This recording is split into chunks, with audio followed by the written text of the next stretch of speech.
And I guess, Rayanne, why don't you take it away? I already started it just now. Ready to roll? Yep, All right. go ahead. Yep.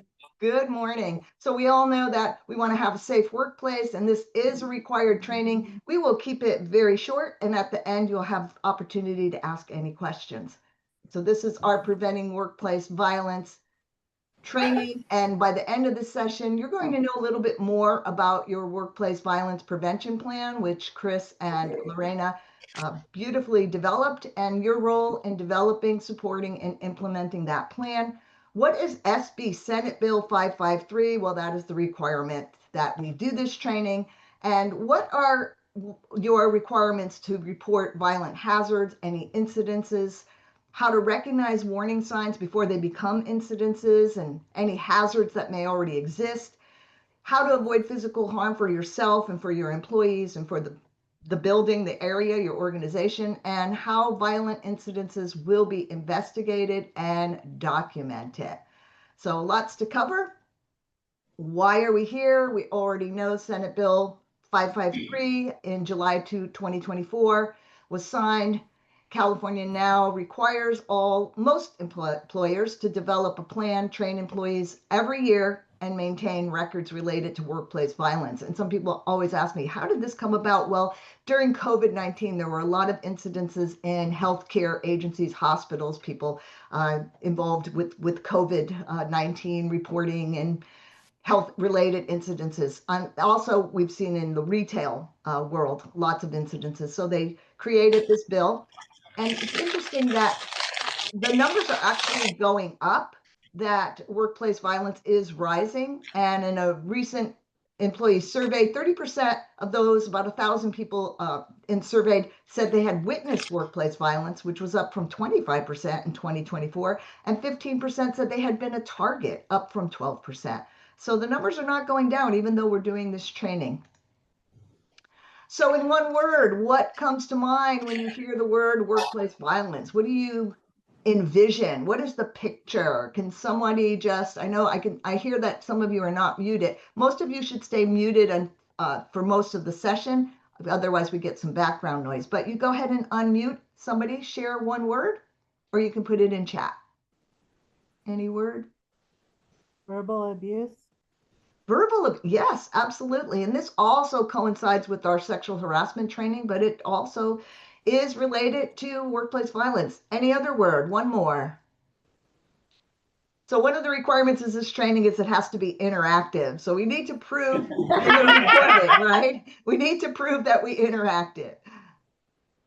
Anyone else? I feel like Ferris Bueller. Bueller. That's a very old reference, right? All right. One more word from the big conference room. Can you just shout it out, one person? Prove that you weren't sleeping. No? Well, you said verbal, so physically. Physical, absolutely. You would think that that didn't happen, but I can attest, being in the HR field for almost 40 years, I have had my incidences where there has absolutely been physical. So what is the impact of violence? There we go. Physical, mental, or emotional harm to the victims, temporary or permanent absence, employees can't come to work, property damage, theft, sabotage, negative publicity. Today, people are very quick to go to Glassdoor or Yelp to say things about your organization, and you may prevent qualified applicants from even applying to your company. Increased costs. A lot of companies now, you see this especially in malls, with more security, increased insurance costs, personnel costs. People want to be paid more because maybe there's some type of violence that they may be subjected to, and more workers' comp claims. Also, when people are in a situation where they don't feel safe, they don't work as much. Their productivity decreases. They don't focus on what they should be doing. So what does your workplace violence prevention plan include? It tells you who is responsible for developing, maintaining, and implementing that plan, what to do if you see something or even hear of somebody retaliating against someone, any whistleblowers that come forward, how to communicate and respond to actual or potential emergencies, and how an incident log will be used and maintained. And it has to be maintained for quite some time. So we do document this information. But what is workplace violence according to the law? And it's really any act of violence or even a threat. Somebody says something that could be interpreted, and there's where that kind of gray area is today. What is a threat? What is a joke? What is somebody repeating something they heard on late night TV? You just don't know how people are going to perceive what your verbal message is. So it is the threat or use of physical force against an employee that results in or is likely to result in any injury, psychological trauma, stress. And it doesn't matter if the employee actually did sustain an injury. It's even the threat. Also, an incident involving the threat or use of a firearm or other dangerous weapon, including the use of common weapons, such as, for example, in one of my previous jobs, somebody actually stabbed someone with a pencil. So that's a common object that could be used as a weapon. And again, I guess stab is a big word. Poked, we'll say poked. But interestingly enough, in 2025, this was added. It does not include lawful acts of self-defense. So if someone is striking you, if you strike back, usually self-defense, that is, you're not going to be liable for that. But we hope that never happens. When we do collect information about the violence at work, we have to classify it. There's 4 basic types. Type number 1 is violence by someone with no legitimate business needs or working at the work site, including anybody who enters with the intent to commit a crime. So a burglar or just somebody's taking advantage of an open door or window. Type 2 is violence directed at employees by customers, clients, or visitors. Again, many times this was in a retail or a health setting. I don't know how many people that you deal with that will be coming in to confront you with violence, but this is why more companies are taking security measures. Type 3 is violence against an employee by a present or former employee, supervisor, or manager. And this often happens with disgruntled employees who may have been terminated or are not happy about a promotional opportunity, something of that nature, where they could potentially either say they're going to do something or actually take action. And type 4, very interesting, workplace violence committed by a person who does not work there but has or is known to have had a personal relationship with an employee. And let me give you a quick example. I'm not going to name names or get too specific, but there have been incidences where people who are in relationships break up. People at the company don't know that this person has broken up, and that, ex-mate, ex-spouse, whatever, comes to the work site with the excuse that they're going to see their intimate partner and does conduct violence. So we're very careful about that these days to make sure that the person that's being visited knows that this person is coming and will be safe. So examples of violent acts, any kind of actions that obviously you would say shaking a fist at someone, throwing objects, damaging property. We had one person who sabotaged a person's printer, computer, moved a chair out for when somebody was trying to sit on it, causing the person harm, screaming. And again, this is so, I come from a big Italian family. This is not screaming. This is the way we talk. All right. So again, culture plays a role in, is this person yelling? And a lot of my clients are construction workers, have lost their hearing or have reduced hearing due to working with machines all day. And sometimes they don't realize that they're yelling, and another person, especially someone coming new to the job, might say, you're yelling. This is where we have to use communication. I'm going to stop right here and just say, if we communicate more, we're going to have so less incidences, fewer problems, people coming forward. Just say, hey, that's a little loud for me. Could you lower your voice? Verbal abuse, insults, swearing, threats. Now, I've worked at a lot of tech companies where the F word is thrown around all over the place and people don't even pay attention to it. But you have to realize sometimes it only takes one person to complain and feel that that is not a workplace where I want to be working. So watch the language. Any kind of written threats. We have Does it have a lot of people online, on Facebook, on social media sites. Be careful with these kind of notes, even if you're kidding. Be careful who you're associated with. If you're representing the company in any way, we don't want anything written. Of course, even if it's written and you delete it or erase it, a lot of times it's just out there in the universe. And I tell people, clean up that digital dirt sometimes. You don't know where it's going or where it will go. So be careful Ray, I there. have a question. Yes, go ahead. Back to the verbal abuse and the swearing. Like, if it's not directed, is it just the swearing in general, or if it's directed specifically at somebody?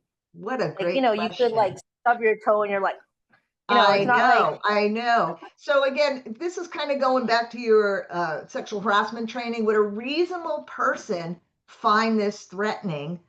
I'm just going to take a quick minute to tell you what happened to my son. He works at a very, very high-tech company. You would know it if I said it. And they swear all the time. And evidently they hired a new person that came in, and that person complained, and they all had to go in for an investigation. My son was like, is this crazy? It wasn't directed at this person, but the person still complained. So again, I worked at Facebook. We threw the words out like that every meeting, right? No one said a word, but you have to be careful. It only takes one person to complain. So I would say that's that gray area. Would a reasonable person find this threatening or uncomfortable or a hostile workplace? If their religion does not like them to use that word and they're not using it, are they not being treated similarly? There's so many roads we could go down in that situation. So when in doubt, cut it out. That's what I tell people. Physical abuse, shoving, pushing, kicking. One of my most memorable examples is I had two women get physical over the use of a microwave because one of them didn't like the way the other person's food smelled. Okay, so just a quick example where, tensions, maybe they had other things going on in their life. One more thing, it was like kind of that took that person over the edge. So just be aware, we all have stuff going on, and sometimes it's a lot to shoulder. So we need to be a little more understanding and not get ourselves up into an abusive situation. Of course, you already had sexual harassment training or will have it. So any kind of unwelcome touching, grabbing, or assault. Again, a gray area because culturally, some people just give you I remember as a teacher, I've taught for many years, just tapping students on the shoulder or giving them a high five. And now we have to be very, very careful today of, is it welcome? And do other people perceive it as unwelcome? That's the other thing. So just be careful there.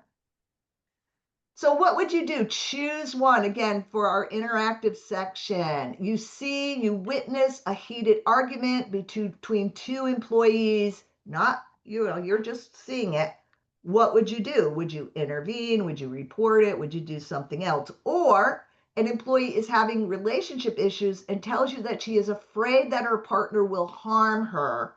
What would you do? And this is actually based on a situation that happened to me. Some of you, I've mentioned that I teach at the college, and one night one of my students told me that she had an altercation with her intimate partner, and that she was afraid that he had a gun, and he knew that she was sitting in the classroom that night. And I had to have a police officer outside my door for the entire class, which was uncomfortable for everybody, but we just didn't know if she perceived this, if it never happened, but she thought it could happen.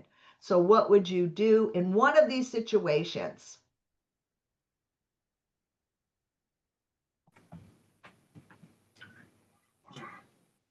Anyone? Yeah. Clear, Kathleen, big conference room. Everyone is so shy today. There's no wrong answer. So, We have a report it in the room. I don't know for the left or the right one. okay, Also okay. think Either one, yeah.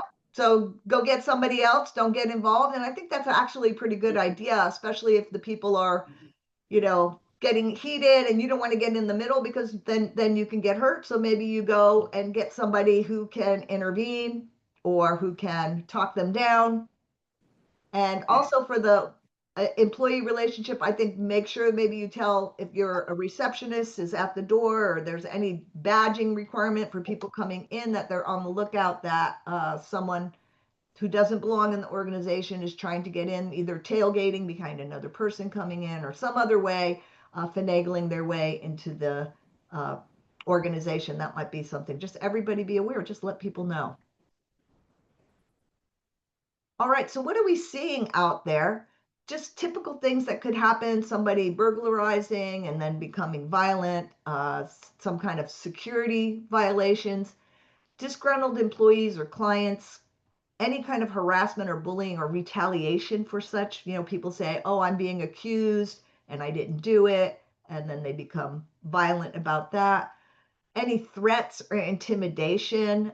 I've seen people just say, well, I'm bigger than you, I'm stronger than you. Is that a threat? Again, some of these are very gray area. Is it just, are they joking? And sometimes jokes do not translate.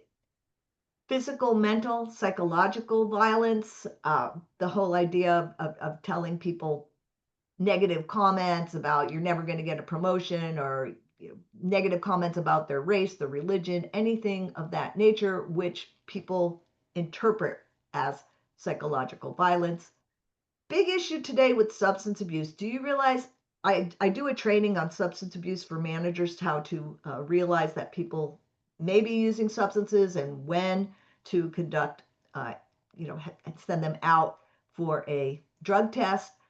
Substance abusers, 70 to 75% of people who are abusing substances are in the workplace. And this is a growing number. And it's not just, you might just think it's not the heroin, the cocaine, the hard drugs, the fentanyl. It's prescription drugs that we're seeing a lot of. And number one is alcohol. More alcohol deaths than ever before. That number is going up. And when people abuse a substance, sometimes they do become violent just with a small, somebody says something that may not even be a big deal to anyone else, but that person can respond violently. And finally, domestic violence. I just read a statistic the other day. 1 in 3 people in the United States have either been a victim of or have witnessed domestic violence. That's a third of us. And so this actually does spill over onto the workplace sometimes. So just be aware. Be aware, recognize that these are hazards with your team. Go around your office and assess visual risk. Obviously, you do this with your safety too, but are there any valuables that people would want to steal? And sometimes we don't think of valuables that's not gold or silver, but it could be some type of a chemical that is rare or hard to get. Or some kind of equipment, or somebody has left their jewelry out, they've taken it off to do an experiment or something like that. Identify potentially dangerous equipment or things that could potentially be used as weapons. And again, chemicals come to mind. They can hurt someone. Ensure security if you're working alone or at night, off-site hours, etc. Make sure that you have a way to be safe as you're exiting the building, because things could happen also in the parking lot, depending, I don't know where your location is, how safe it is, but just be aware. And then notice when people become agitated, when they start yelling, when they start threatening behavior. A lot of times it doesn't just flash. It's not like a flash warning. It'll be building up. And so most of us as employees and coworkers, we could tell when somebody is starting to be more and more agitated. And maybe it's time to step in and say, are you okay? Can you use some help? Let them know that you're there to support them and hopefully calm them down. Obviously, we are not trained in conflict management, crisis management, and if you feel that I'm not adequate to do that I notice something, go to HR, go to Lorena, go to Chris, and tell them, I think something's going on with this person. Can you talk to them? Also, ensure that you have safe work practices, that everybody's going over what to do for safety, putting tools back in the right place, making sure they're secured, knowing how to handle those tools. A lot of times people will say, oh yeah, they get it when you train them, and they really don't know some of the issues that could happen. My dad lost a finger at work, and I always remember that was such a terrible thing to do. And he always used to say, I know how to handle it. I know how to do it. I never got hurt before. And he was pretty old when it happened, but still, you go through life thinking this is easy. So discuss those hazards, discuss those risks with others. Watch out for those red flag warnings.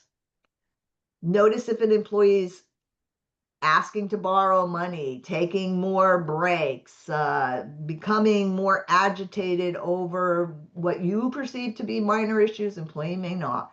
Employees that might be having financial difficulties, especially today in our Bay Area economy. Lots of employees saying, I'm just teetering on the edge here. A sudden hardship, a family emergency, sick child, sick spouse, sick grandparents, parents. So lots of things going on that could affect people's psyches and just make them not their usual self. Again, you're not doctors, you're not there to tell them what to do. You're there to make sure that what is being done at work is safe. So any behavioral problems, we do know that people, once they get involved with drugs or alcohol or gambling, sometimes changes their personality. Look for patterns. Is somebody becoming more defensive if you say something to them? Are they coming back at you? Are they bullying? Are they intimidating? Are they just being miserable at work? They're not satisfied with anything people say or do. Is this a change? Are they complaining more than usual? Also, especially for managers, look for performance issues. I mean, everyone's job. Notice if people are not performing well, but somebody's taking way longer to do what they normally do. If they're not keeping their records up, if they're looking to get into records or places there where they don't belong, or accessing equipment. Now, what I want to remind everybody is all of us have suffered ups and downs in life. I mean, life wouldn't be life without ups and downs. But what can we do to ensure that these life events do not culminate in a workplace incident? That's the key. Let's stop it. If you see something, say something, do something. That's the key. So what happens if you do come face to face with someone who's becoming violent? Warn people, call for help if you can, stay calm. If you have to use your voice, keep it calm. Try not to threaten the person or make them even more upset. Keep focus on them. They say not to turn your back, keep a safe distance, try to get away if you can. Just regular strategies of how you would confront an unsafe situation. If you, again, need to speak to the person, we really like to use the person's name, maybe because that's something they heard as a child and they respond to like an authoritarian voice. Use their name so it personalizes. Use your name. I really want to listen. I'm hearing you. I know you're upset. Let's talk about what we can do about this. Again, we're not trained counselors, but we want to keep the person calm, keep everybody safe, do what we can. So I can hear that you're upset. This kind of behavior is not going to stop it. Let's talk about what we can do about it. Try to get them to say, yes, you don't want to hurt anybody. Yes, I don't want to hurt anybody. Avoid yelling or judging or blaming or pointing fingers at them. Anything to make things worse. Those of us who have children, we kind of know, like when children have they're very upset, what are some techniques that might work with them? Sometimes those techniques will work with an adult as well. But again, I don't mean to say people are children. Just keep it calm. So do know what to do in an event of an emergency. Know your emergency contacts, know your escape routes, where to shelter in place. We're seeing a lot more shelter in place in case there's a chemical spill or something of that nature.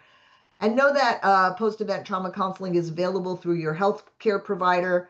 And make sure that if anybody's coming to see you, everybody knows that person is legitimate, so business partner, etc. So Your company is prepared to alert you of the presence, location, or nature of workplace violence through the following: any kind of an alarm system, audible, visual, or both, phone, text, other electronic alerts, verbal communication when it can be done, and of course you have an evacuation plan. Get out of the building, get away, shelter in place, find a place to, in a safe place where you are sheltered.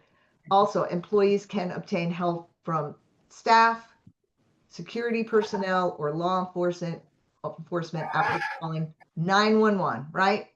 You might have to dial the outside access number first. Be careful when using your cell phone. If the violent person is in front of you, that could make them even more irritated. So just be careful how you do that. When it's safe to do so, notify your workplace violence administrator, and that is Chris. Right. You do have evacuation maps by the exit, know how to get out. Right? Yes.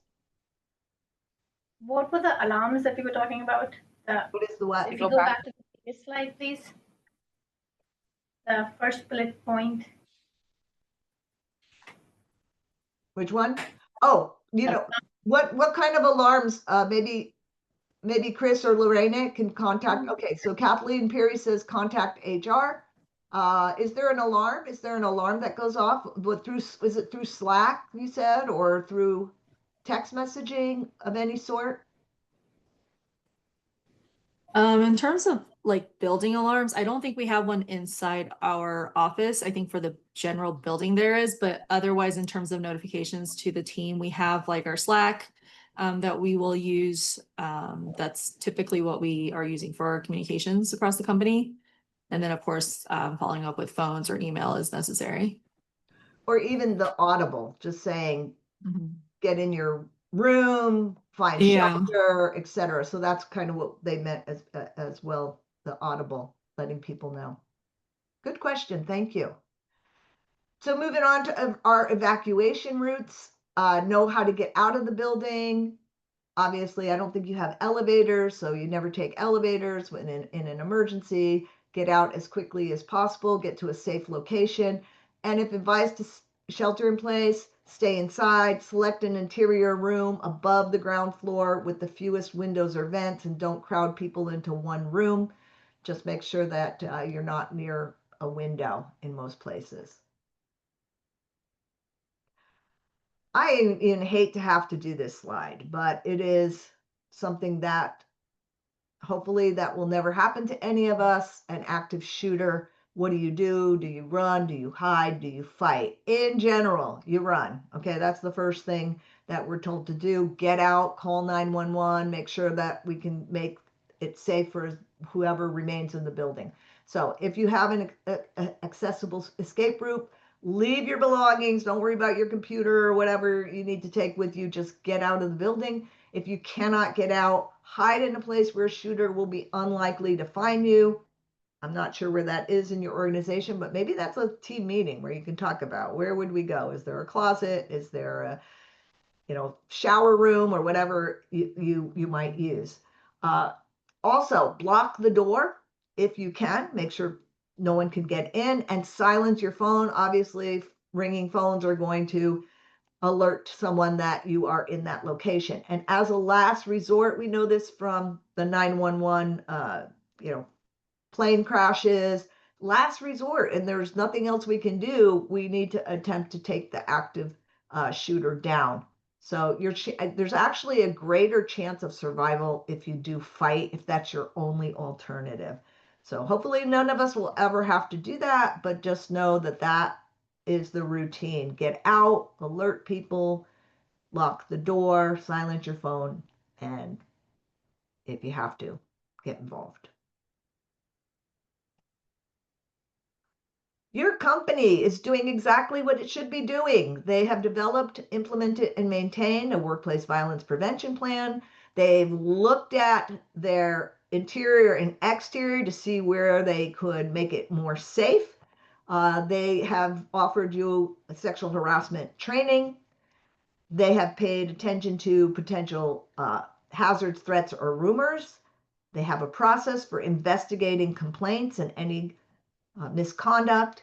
They will take appropriate corrective action, just like in sexual harassment. They'll let you know what they've done, they'll do an investigation, and then they will document any incidences and maintain those records. And finally, what we're doing here today, thank you all for coming, that we will be trained once per year, just as a reminder that we want to keep ourselves safe. We all want to go home to our pets, our family, our loved ones, our friends. We don't want to be a news article. Employees' responsibilities. Everyone is responsible for the safety of everyone else. So make sure that safety is your priority. Look for the risk factors associated with those 4 types of violence. Somebody who doesn't belong there, somebody who's used to work there, somebody who knows somebody. Where are the possibilities of violence?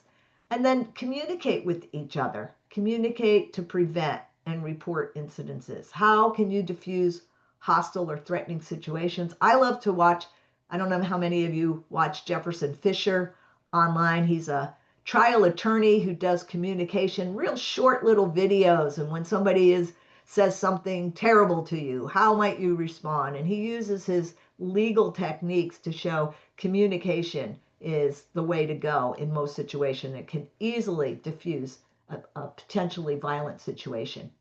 Know where those escape routes are, how to get out, what you need to get out, and know how to get emergency medical care and post-event trauma counseling. Almost any of your healthcare agencies, I think all of your healthcare agencies will offer you, of course, medical treatment if you are hurt, and even psychological treatment if you are traumatized for an event.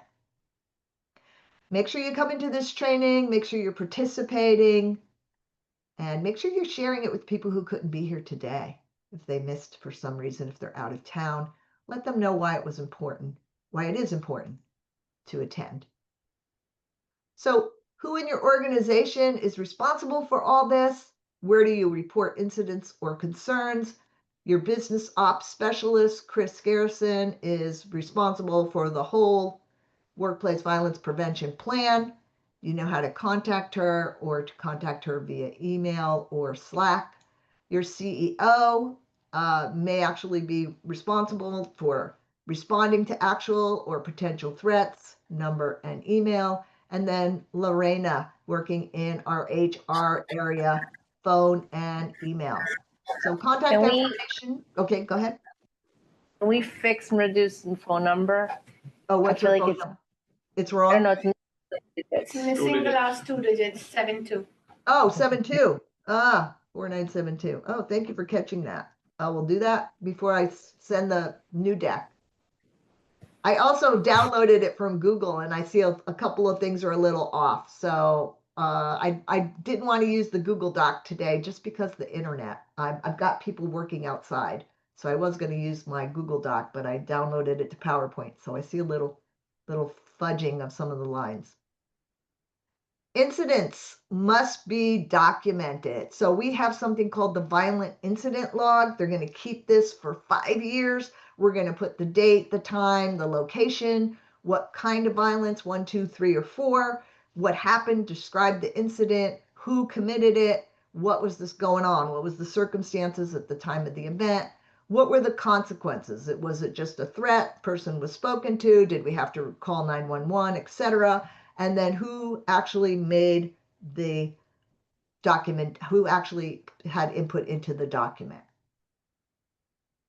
So again, these records are going to be kept for quite some time. Company's going to keep hazard identification, evaluation, and correction, anything they did to make sure violence doesn't happen again, for 5 years. Training records are going to be kept for a full year. Violent incident logs, 5 years. Incident investigation, 5 years. Cal OSHA Form 300 for 5 years. Lots of documentation. Yeah, I know from an HR perspective, this is a lot of work, and we would really like not to have incidents happen. So that's the goal of this training today. Is let's stop them before they become actual incidences. And the company must review this plan minimally once a year, but also whenever is needed. So if there is a problem that comes to light and they have to correct a deficiency, they have to revise that plan. Anytime an incident happens, we need to make sure we're adding it to the training to make sure it doesn't happen again. What could we have done better, differently? Chris, how are we documenting the training for this? It sounds like we have to keep training records for 1 year, but how are we planning to document Yeah, that? so I asked Evan earlier if he can get everybody to just do a sign up sheet. You can send it to me in Google Docs or something. Just whoever's on site there in Santa Clara. So right now, Google Docs is our place of record essentially. Yeah. And So we that's also what's have there. the recording. So if we have to Yeah. go into the big conference room and use a microscope to see everybody who was there. But not everyone's camera. Everyone stick your head in so at least you can get your picture. Yeah, It's make true. sure- Everybody make sure. walk by the camera, smile. Yeah, so just make sure that everyone who's there now, we get their names onto the document. Evan's on it. Okay. Thank you. So what if you would like a copy of these documents? They are available to you upon request without cost for you or a representative, and they'll get them out to you within 15 days for a hard copy, or you can also ask for soft copy from HR, and you can request the records of any hazards that were identified, evaluated, and corrected. You can request a copy of the training record, or you can request a copy of the violent incident log. That's it. This is a summary of what we have learned today. Everyone is responsible for staying alert, just keeping our eyes open. Remember, even from sexual harassment training, is that, you know, you can't put your head in the sand. You have to keep, looking at people, seeing what's going on, staying connected, communicating with people, know what to do in a dangerous situation. Report any threats, don't say, oh, I thought about doing it, but I didn't do it. I wasn't sure. If you think it's a threat, it probably is.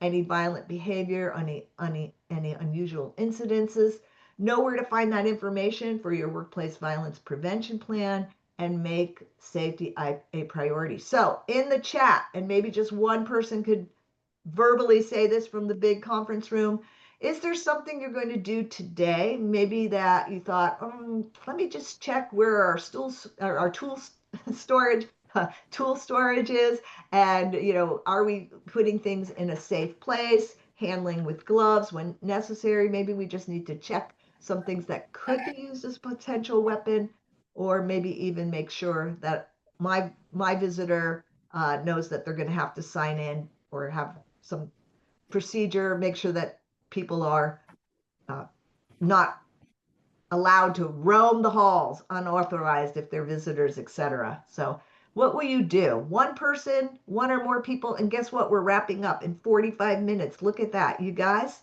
We can do this. One chat, one or two chats. Well, I think we addressed an issue where we had someone wander in and we needed to help escort her out. Yeah. And so with that, we do now lock our doors and we have a doorbell so that we can hear anybody at the door. So in some ways, that was one method to prevent that, so that unless you're a worker, you can't get in our Great. office. Good. Fast So that- response to a problem. Yeah. And I mean, some people are just curious, like, what's in this building, Exactly. Maybe they have free food at lunchtime, Anyway. All right. We're moving on to our Q&A section. Any questions? I know I went through that really quickly. I was told you are very busy, and I was actually told to go as quickly as possible, but not so fast that nobody got it. So I hope I did that, and I'm going to actually, I'll probably stop recording unless somebody has a really big question, and if it's just a minor question, anybody, any question? Doesn't look like anything from the big conference room. Okay. All right. Well, I really appreciate your your attendance, your cooperation today, and I know you're a small organization that you will keep everyone safe. So good luck to you in the future, and maybe I'll see you in a year. Thank Thanks, you. Rayanne. All right. Showing up, everybody. Thank you, The everyone. recording